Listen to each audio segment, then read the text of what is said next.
இதுவரைக்கும் DELUXE ரங்கோலி சேனலை subscribe பண்ணாதவங்க சப்ஸ்கிரைப் பண்ணிக்கோங்க. பக்கத்தில் இருக்க பெல் பட்டனை ப்ரெஸ் பண்ணி ஆல் என்ற ஆப்ஷனை செலக்ட் பண்ணுங்கள். அப்போ தான் நம்ம போடுற வீடியோஸோட நோட்டிஃபிகேஷன் உங்களுக்கு உடனுக்குடன் கிடைக்கும். Hello viewers, welcome to our channel. இன்றைக்கி நம்ம மொறுன்னு உளுத்த வடை எப்படி செய்கிறது என்று பார்க்கலாம்.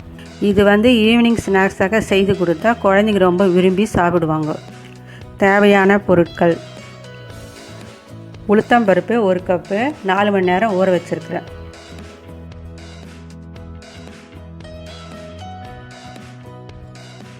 வெங்காயம் 2 குட்டி குட்டியாக கட் பண்ணி வச்சுருக்கிறேன்.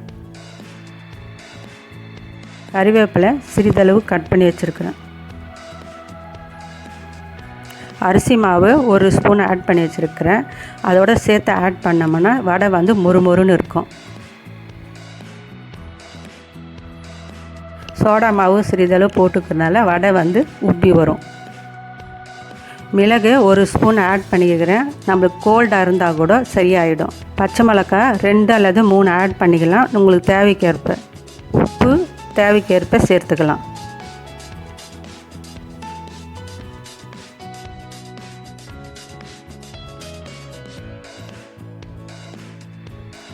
இப்போ மிக்சியில் மிளகு, பச்சை மிளகா, உப்பு, ஊற வச்ச உளுத்தம்பருப்பு இதை எல்லாத்தையும் சேர்த்து அரைச்சிக்கலாம்.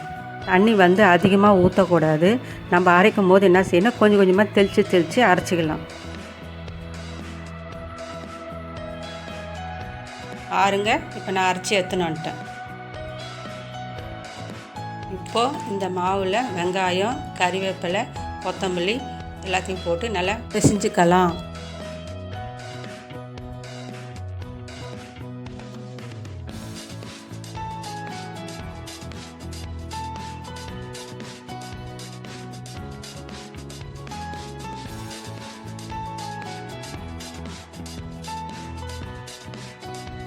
இப்போ பாருங்கள், நல்லா பிசைஞ்சிட்டேன்.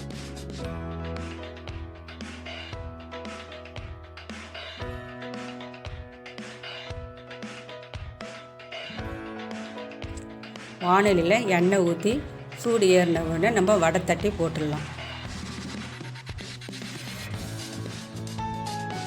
எண்ணெய் சூடு ஏறிடுச்சு. நம்ம இப்போ அந்த வடையை எண்ணெயில் போட்டுடலாம்.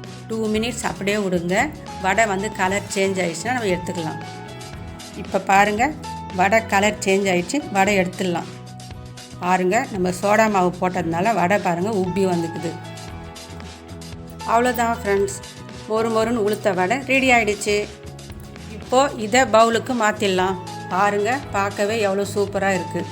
ஓகே ஃப்ரெண்ட்ஸ், இந்த வீடியோ உங்களுக்கு பிடித்திருந்தால் லைக் பண்ணுங்கள், ஷேர் பண்ணுங்கள், சப்ஸ்கிரைப் பண்ணுங்கள். பக்கத்தில் இருக்கிற பெல் பட்டனை மறக்காமல் ப்ரெஸ் பண்ணுங்கள். இந்த ரெசிபியை ட்ரை பண்ணி பார்த்துட்டு எப்படி இருந்துச்சுன்னு கமெண்ட் செக்ஷனில் மறக்காமல் கமெண்ட் பண்ணுங்கள். தேங்க்ஸ் ஃபார் வாட்சிங்.